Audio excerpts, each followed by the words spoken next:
নমস্কার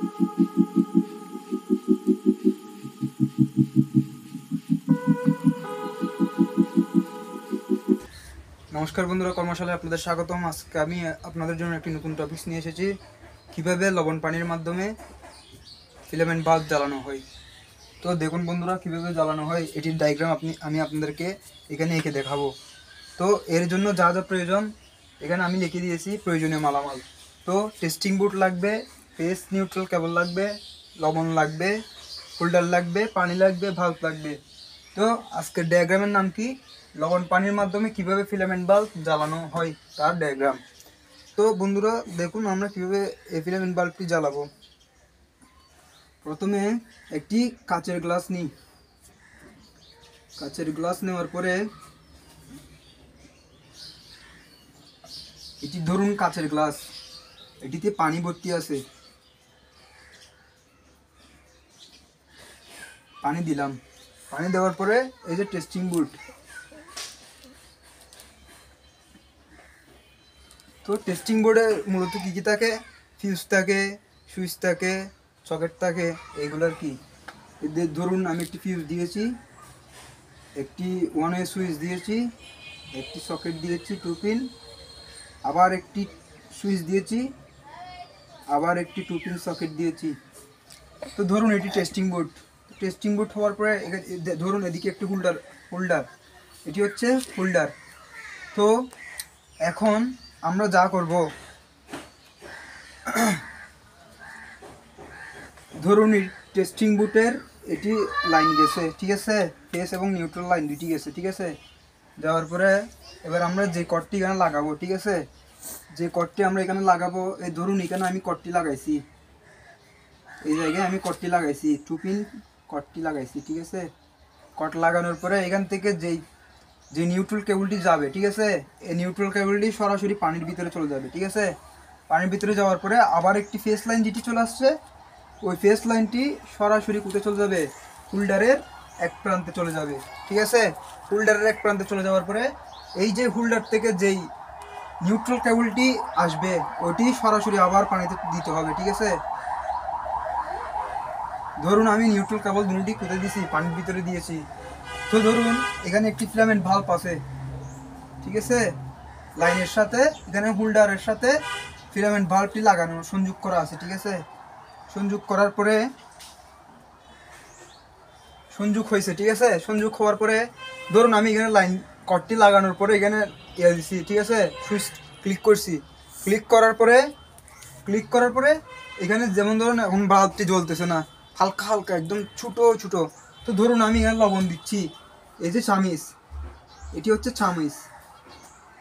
চামচের সাহায্যে আমি এখানে লবণ দিচ্ছি, ঠিক আছে। ধরুন এগুলো লবণ, ঠিক আছে। তো আমি এখান থেকে যত পরিমাণ এখানে লবণ ফেলবো তত ভাল্বটি কি উজ্জ্বলভাবে জ্বলে উঠবে। এখানে যত লবণ দেওয়া হবে তত কারেন্ট কি পাবে? বৃদ্ধি পাবে। তো যখন পানিতে লবণ দেওয়া হবে তখন আস্তে আস্তে বাল্বটি উজ্জ্বল করে জ্বলে উঠতে শুরু করবে, ঠিক আছে। তো এটি হচ্ছে আজকে আমাদের টপিকস, কিভাবে লবণ পানির মাধ্যমে ফিলামেন্ট বাল্ব জ্বালানো হয়, ঠিক আছে। বন্ধুরা আশা করি আপনারা বুঝছেন। তো আসুন এবার আমরা দ্বিতীয় একটি চ্যাপ্টার নিয়ে শুরু হচ্ছি। তো আমাদের আজকে দ্বিতীয় চ্যাপ্টারটি হচ্ছে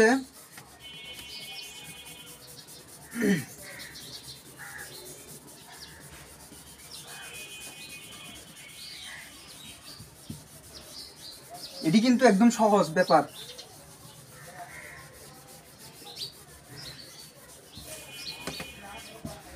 তো আমি আপনাদেরকে তো এখানে বলেই দিছি যে এই ডায়াগ্রামটি করার জন্য প্রয়োজনীয় মালামাল যা লাগবে। প্রথমত টেস্টিং বোর্ডটি লাগবে, যেটির সাহায্যে আমি ভাল্বটি জ্বালাতে পারবো আর কি।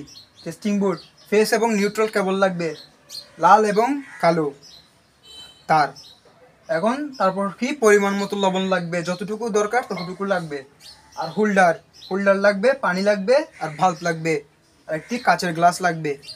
তো এগুলো দিয়েই আমি কি করতে পারবো? এই লবণের সাহায্যে একটি ফিলামেন্ট বাল্ব জ্বালাতে পারবো সুন্দরভাবে, উজ্জ্বলভাবে।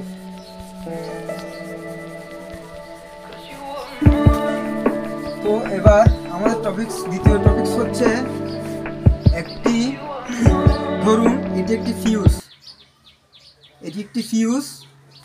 এটি একটি ইন্ডিকেটর, ঠিক আছে। ইন্ডিকেটর ওই যে আমাদের বোর্ডের মধ্যে, বিশেষ করে সুইচ বোর্ডের মধ্যে যে লাল বাতিটি জ্বালানো হয়, এটি হচ্ছে ইন্ডিকেটর। তো ইন্ডিকেটরের উপরে এই যে একটি সুইচ, এই একটি সুইচ, ওয়ান ওয়ে সুইচ, তারপর এই একটি ওয়ান ওয়ে সুইচ, তারপর এখানে দিলাম একটি রেগুলেটর, ঠিক আছে। এরপরে দিলাম আরেকটি সুইচ, এরপরে আবার একটি সুইচ, এরপর একটি 2 পিন সকেট দেওয়ার পরে এখানে কি কি দেওয়া হয়েছে, ফিউজ, ইন্ডিকেটর, 4টি ওয়ান ওয়ে সুইচ, একটি রেগুলেটর, একটি 2 পিন সকেট। তো এখানে কাজ হবে একটি সুইচের মাধ্যমে একটি ফিলামেন্ট ভাল্ব, একটি সুইচের মাধ্যমে একটি ফ্যান, একটি সুইচের মাধ্যমে একটি টিউবলাইট, আর একটি সুইচের মাধ্যমে একটি 2 পিন সকেট। তো এবার লাইনটি আমরা জেনে নিই, লাইনটা কোন দিক থেকে কীভাবে যাবে। ধরুন এটি কটার লাইন, ঠিক আছে। তো কটার লাইন যাওয়ার পরে ফিউজের এই যে এখান থেকে লাইনটি যাবে, মানে সার্কিট ব্রেকার, ধরুন এটি সার্কিট ব্রেকার, এই যে সার্কিট ব্রেকার আমি এখানে এঁকে দিলাম, ঠিক আছে। সার্কিট ব্রেকার আঁকার পরে সার্কিট ব্রেকারের এক প্রান্ত থেকে, মানে যে প্রান্ত দিয়ে ফেস লাইন বের হবে, ওই প্রান্তের ফেস লাইনটি ফিউজের নিচের প্রান্তে ঢুকবে, নিচের প্রান্তে ঢুকার পরে উপরের প্রান্ত থেকে বের হয়ে ইন্ডিকেটরের নিচের প্রান্তে ঢুকবে, ঠিক আছে। নিচের প্রান্তে লাইনটি দেওয়ার পরে এবার আমরা জানি কি সুইচের কি দুই দিক দিয়েই ফেস লাইন দিতে হয়। তো ধরুন আমরা ইন্ডিকেটরের নিচের প্রান্ত থেকে আবার সুইচের নিচের প্রান্তে নিয়ে গেছি, ঠিক আছে। তো এখান থেকে আবার এখানে নিয়ে গেলাম, সুইচ আরেকটিতে নিয়ে গেলাম, নিয়ে যাওয়ার পরে এই যে আমরা যেহেতু এটার সাহায্যে একটি ফ্যান কী করব, নিয়ন্ত্রণ করব, তাহলে এটির উপরের অংশ থেকে সুইচটা কোথায় দিতে হবে, নিচের অংশে দিতে হবে, রেগুলেটরের নিচের অংশে দিতে হবে, আমি যেরকমভাবে দিছি এরকম আর কি। তো এবার ধরুন, আচ্ছা আপনাদেরকে একটি বিষয় বুঝাই, যে আমি যে সুইচটা টিপ মারবো, ঠিক আছে, সুইচ টিপ মারলেই এখানে লাইনটি আসবে। তো আমরা যদি এখান থেকে করে দিই, ঠিক আছে, এখান থেকে করে দিলে আমরা সুইচ এটা টিপ মারলে এটার লাইনটি পাচ্ছি, যে না হলে এখানে লাইনটি আসবে না, ঠিক আছে।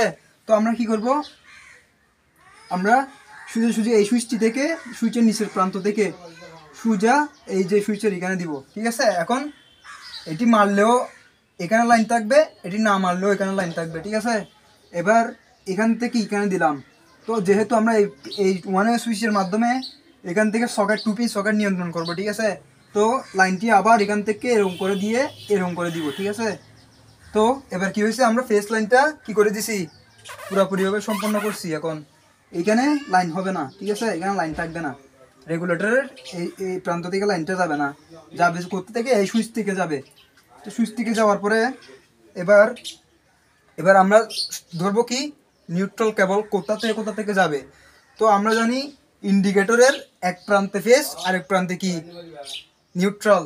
তো ধরুন আমি নিউট্রাল লাইনটি দিছি, এখন এই যে নিউট্রাল লাইনটি দিছি, দেওয়ার পরে আরেকটি নিউট্রাল লাইন যাবে কোথা থেকে, 2 পিন সকেট থেকে, এই যে 2 পিন সকেট থেকে টানলাম, টানার পরে এবার ফেস লাইন যাবে, উপরের প্রান্ত থেকে ফেস লাইন যাবে, এটার মাধ্যমে আমরা কি নিয়ন্ত্রণ করব, একটি ফিলামেন্ট ভাল্ব। তো এই ফেস লাইন টেনে, ধরুন এটি হোল্ডার, এটি একটি হোল্ডারের এক প্রান্তে ফেস লাইনটি ঢুকছে, ঠিক আছে। ঢুকার পরে আরেক প্রান্ত দিয়ে কি বের হবে, নিউট্রাল,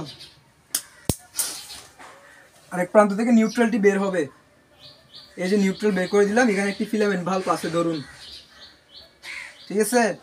তো এবার আমরা ফ্যানের লাইনটি দিব, ফ্যানের লাইন দিতে হলে আমাদের থেকে আগে ফেস লাইনটি টানতে হবে, টেনে ফ্যানের এক প্রান্তে দিতে হবে, এই যে এটা ফ্যান,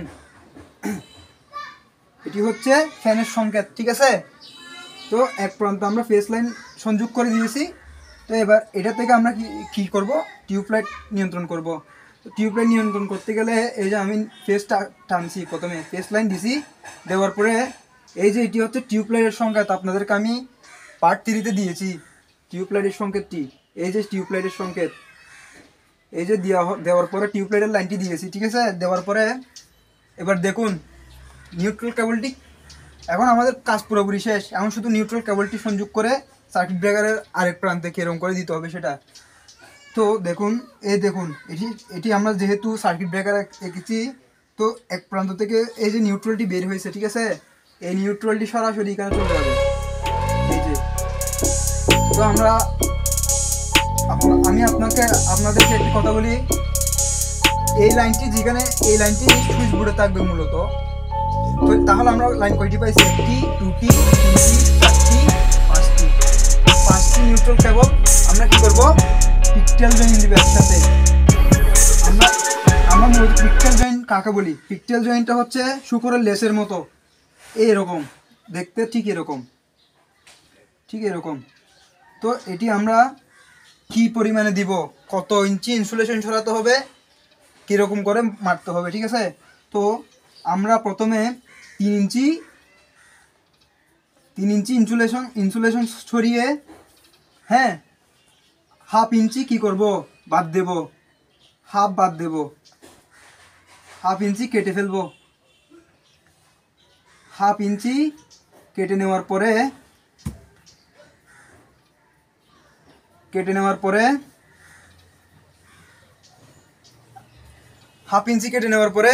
আর থাকবে কত? 2.5 ইঞ্চি। ওইটা কি করবো আমরা?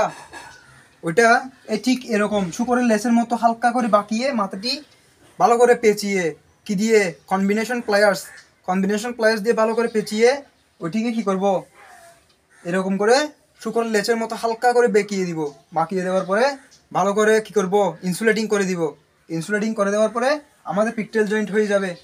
পিকটেল জয়েন্ট হয়ে যাওয়ার পরে আমাদের আর কোনো কাজ নাই। এখন ধরুন এই যে ফিউজের আমি যদি এখান থেকে ফিউজটি নিয়ে ফেলি, মাঝখান থেকে যদি লাইনটি যদি বিচ্ছিন্ন করে দিই, তাহলে এখানে আর লাইন যাবে না। তো সেজন্যই আমি এখানে ফিউজটি দিছি। ফিউজটি দেওয়ার পরে ফিউজটা আমরা মূলত কিছুর জন্য ব্যবহার করছি? অতিরিক্ত ভোল্টেজ থেকে কারেন্টকে নিয়ন্ত্রণ করার জন্য ফিউজটি ব্যবহার করছি। তো ফিউজ থেকে কোথায় যাবে? ইন্ডিকেটর লাল বাতি জ্বললে মনে করবো আমরা কি এখানে লাইনটি আসছে। লাইনটি আসার পরে ধরুন এখানে আমি সুইচটি ক্লিক করার পরে বাল্বটি জ্বলবে। তো এখন আবার এটি যেটা থেকে আমি ফ্যান নিয়ন্ত্রণ করছি, ওইটা ক্লিক করলে ফ্যানটি চলবে। আবার এই যে টিউবলাইটের লাইন, এই টিউবলাইটের লাইনটি যদি আমি এখন সুইচটা ক্লিক করি, তাহলে টিউবলাইটটি জ্বলবে। আর এখানে যদি সকেটের লাইনে যদি আমি এখন ক্লিক করি, এই সকেটের মধ্যে লাইন পাবে, নিচের অংশে কি পাবে? নিয়ন টেস্টার দিয়ে চেক করলে লাল বাতি জ্বলবে। তো এটি হচ্ছে সার্কিট ব্রেকার। তো বন্ধুরা, আমাদের আজকের টপিকস হচ্ছে একটি ফিউজ, একটি ইন্ডিকেটর, একটি ওয়ান ওয়ে সুইচের মাধ্যমে একটি ফিলামেন্ট বাল্ব নিয়ন্ত্রণ, একটি ওয়ান ওয়ে সুইচের মাধ্যমে একটি ফ্যান নিয়ন্ত্রণ, সিলিং ফ্যান, আর একটি ওয়ান ওয়ে সুইচের মাধ্যমে একটি টিউবলাইট নিয়ন্ত্রণ, আর একটি ওয়ান ওয়ে সুইচের মাধ্যমে একটি 2-পিন সকেট নিয়ন্ত্রণ। তো বন্ধুরা, এটি হচ্ছে আমাদের আজকের টপিকস। আপনাদেরকে 2টি টপিক দিয়েছি আজকের দিনে। তো ভালো থাকবেন, সুস্থ থাকবেন, আমার জন্য দোয়া করবেন। আর আমার চ্যানেলটি লাইক, কমেন্ট, সাবস্ক্রাইব করে বেল আইকন ক্লিক করে আমার পাশে থাকবেন। ধন্যবাদ।